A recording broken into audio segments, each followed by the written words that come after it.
Assalamualaikum warahmatullahi wabarakatuh. Okay guys, today we from group 3 want to explain to all of you about future sentence. Nah, teman-teman sekalian, hari ini kami dari kelompok 3 akan menjelaskan mengenai future sentence kepada teman-teman sekalian.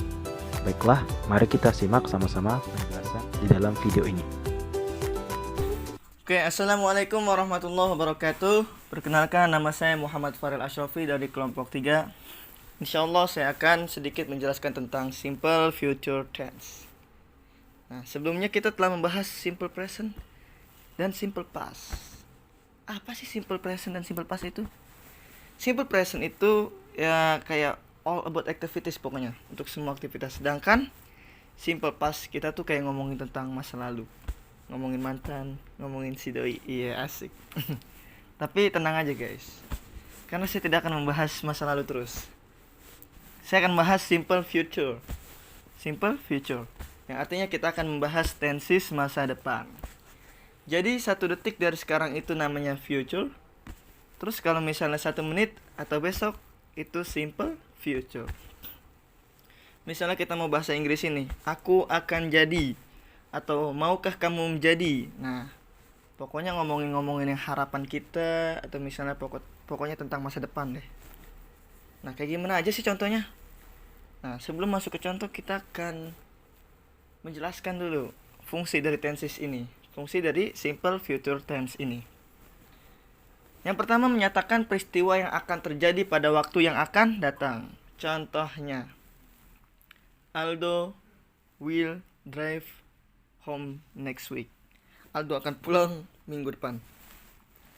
Yang kedua, bisa juga digunakan dalam conditional sentence atau kalimat bersyarat. Contohnya, if she does the duty on time, she will get a reward. Jika dia melaksanakan tugas tepat waktu, dia akan mendapatkan hadiah. Atau fungsi yang terakhir yang saya garis bawahi, bisa juga untuk menyatakan permintaan request dan tawaran offering. Contohnya, will you drive me home now? Maukah kamu mengantarkanku pulang sekarang? Atau, will I turn on the air conditioning for you? Haruskah aku menyalakan AC untukmu? Oke, karena kita sudah tahu nih fungsi dari simple future tense ini, maka kita akan bahas formnya atau polanya. Kayak gimana sih cara bikin bentuk pola kalimatnya yang benar gitu. Nah, jangan lupa setiap form itu ada berupa verbal, ada berupa nominal. Yang pertama kita akan bahas yang verbal form. Kalau kalimat positif, kita bisa menggunakannya dengan form subject plus will plus verb 1 plus object. Contohnya, we will go to the theater tonight. Kita akan pergi ke teater malam ini. Kalimat negatifnya bisa kita gunakan subject plus will plus not plus verb 1 plus object. Contohnya, he will not eat pizza tomorrow. Dia tidak akan makan pizza besok. Nah, itu kan will not. Nah, banyak juga yang menyingkatnya menjadi won't. Won't itu sama will not gitu, oke? Selanjutnya, kalau kalimat tanya, rumusnya yang pertama will, jadi will di depan plus subject plus verb 1 plus object, tanda tanya deh. Contohnya, will they attend the school reunion next week? Apakah mereka akan menghadiri reuni sekolah minggu depan? Kalau kita mau menjawab iya, kita bisa menjawab yes, they will. Atau kalau tidak, bisa menjawab no, they won't. No atau no, they will not. Kemudian yang terakhir, kalimat tanya tapi negatif. Contohnya, will not. Formnya will not plus subject plus verb 1 plus object, atau won't plus subject plus verb 1 plus object. Itu sama aja ya, won't atau will not. Contohnya, will not Jesse phone you 2 days later? Bukankah Jesse akan menelponmu 2 hari kemudian? Nah, itu tadi yang verbal form. Kemudian kita lanjut yang ke nominal form. Yang pertama, Apabila kalimatnya positif, kita bisa menggunakan subject plus will. Nah, ditambah plus be dan plus complement atau pelengkap. Contohnya, Mary will be angry to you. Mary akan marah kepadamu. Nah, itu yang kalimat positif. Kita lanjut yang ke kalimat negatif. Formnya sama, cuma ditambahkan not. Subject plus will plus not plus be plus complement, atau subject plus want plus be plus complement. Contohnya, the client won't atau will not be satisfied. Klien tidak akan puas. Kemudian kalimat tanya. Untuk kalimat tanya seperti yang tadi ya, will-nya didahulukan. Will plus subject plus be plus complement. Contohnya, will Rudy be absent next week? Apakah Rudy akan absen minggu depan? Nah, apabila kita ingin menjawab dengan iya, kita bisa dengan kalimat yes, he will. Atau jika kita tidak bisa mengiyakannya, maka kita bisa menjawab no, he won't, atau no, he will not. Oke. Kita lanjut ke form selanjutnya, yaitu form kalimat tanya tapi negatif. Nah, formnya kayak gimana? Yang pertama, will plus not atau won't plus subject plus be plus complement, tanda tanya deh. Contohnya, will not they be with you 2 hours later? Atau won't they be with you 2 hours later? Bukankah mereka akan bersama Anda 2 jam kemudian? Oke. Nah, kita telah selesai membahas form, baik itu verbal form dan nominal form. Kita lanjut ke keterangan waktu. Keterangan waktu yang digunakan itu apa aja sih? Macam-macam. Kita bisa menggunakan tonight, nanti malam, next week, minggu depan, later, nanti, atau yang lainnya. Masih banyak lagi pokoknya. Oke. Nah, saya akan sedikit menjelaskan perbedaan will dan going to, karena masih banyak juga yang menggunakan going to. Jadi kan kita jelaskan sedikit perbedaannya. Perbedaannya ialah will itu spontanitas, kayak misalnya kita mau melakukan suatu. Nah, will itu spontan. Tapi kalau going to, itu tuh bener-bener ada prepare-nya, ada persiapannya. Contohnya, I'm going to watch the movie tomorrow. Nah, dia tuh kayak udah pesen tiketnya, kayak emang bener-bener udah niat banget mau nonton, hampir fix, 90% fix lah.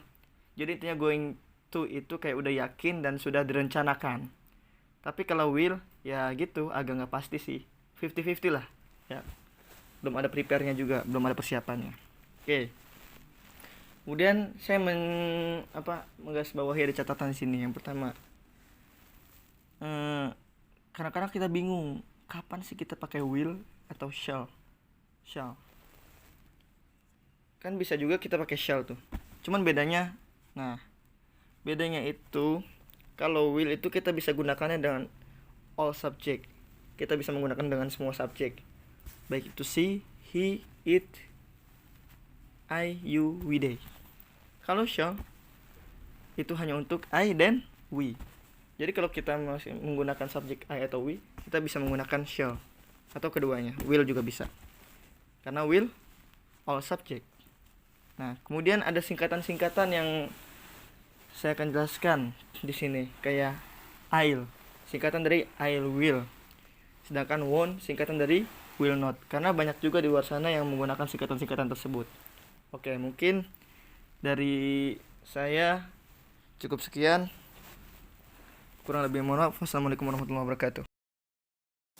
Baik, di sini saya akan menjelaskan simple future continuous. Simple future continuous adalah kalimat yang menunjukkan kejadian yang akan terjadi di masa depan dan terus berlanjut untuk beberapa waktu.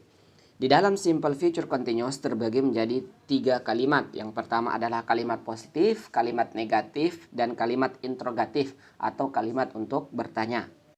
Adapun rumus untuk membuat kalimat positif, subjek, kemudian ditambahkan will ataupun shall, kemudian ditambahkan be, kemudian ditambahkan verb ing, kemudian objek atau complement. For example, I will be helping my mother in the kitchen this time tomorrow. Kemudian Tata cara membuat kalimat negatif, yakni kita menggunakan subjek, setelah subjek menggunakan will ataupun shall, kemudian not, kemudian be, kemudian verb ing, kemudian object, dan complement. Sebagai contoh, I will not helping my mother in the kitchen this time tomorrow. Kalimat yang ketiga yakni kalimat interrogatif. Cara membuat kalimat interrogatif yakni will atau shall, kemudian ditambahkan subjek, kemudian ditambahkan be, kemudian ditambahkan verb ing, kemudian object ataupun complement. For example, will I be helping my mother in the kitchen this time tomorrow? Kemudian yang perlu kita perhatikan di dalam simple future continuous di sini adalah pemakaian will ataupun shall. Adapun pemakaian untuk will bisa digunakan di semua subjek, yakni Ayu, Dewi, she, he, it. Akan tetapi untuk shall hanya bisa digunakan di subjek I dan we. Ini sudah ketetapan dari sana sehingga tidak bisa diganggu gugat lagi. Kemudian, adapun keterangan waktu yang biasa digunakan di simple future continuous adalah yang pertama itu biasanya by this time tomorrow, pada saat ini, besok. Atau at this time tonight, pada saat ini, nanti malam. Atau bisa juga at 10 o'clock tomorrow, pada pukul 10 besok. Atau all day tomorrow, sepanjang hari besok. Future perfect. Future perfect tense adalah kalimat tenses yang digunakan untuk menjelaskan penyelesaian yang serupa tapi berlangsung di masa depan. Future perfect tense terbagi 3, yaitu ada untuk kalimat positif, negatif, dan interrogatif. Untuk kalimat positif, rumusnya adalah subject, will, have, verb 3 plus object. Contoh, I will have finished my project at the end of this month. My sister will have eaten your cake when you come this evening. Yang negatif, rumusnya adalah subject plus will plus not plus have plus verb 3 plus object. Contoh, I won't have finished my project at the end of this month. My sister won't have eaten your cake when you come this evening. Untuk kalimat interrogatif, rumus will plus subject plus have plus verb 3 plus object. Contoh, will I have finished my project at the end of this month? Will my sister have eaten your cake when you come this evening? Baik, di sini saya akan menjelaskan tentang future perfect continuous. Future perfect continuous tense adalah suatu bentuk kata kerja atau aktivitas yang mempunyai durasi yang direncanakan akan selesai di masa depan atau di masa yang akan datang. Future perfect continuous tense terbagi menjadi 3. Yang pertama, positif, negatif, and interrogatif. Untuk positif, rumusnya adalah S, and will, or shall, and have, and been, and verb ing, and object, and adverb. Contohnya, I will have been sleeping for an hour by 4 o'clock tomorrow. We shall have been studying in Cairo for a year by the end of next month. Negatif. Rumusnya S, and will, or shall, and not, and have, and been, and verb ing, and object, and adverb. Contohnya, I will not have been sleeping for an hour by 4 o'clock tomorrow. We shall not have been living in this apartment for 2 years when she completed her study in Harvard University. Interrogatif. Rumusnya, will or shall and s, and have, and been, and verb ing, and o, and adverb. Contohnya, will I have been sleeping for an hour by 4 o'clock tomorrow? Shall we have been writing the report before the branch manager of service? Terima kasih. Untuk selanjutnya, kita berlanjut ke sesi tanya jawab.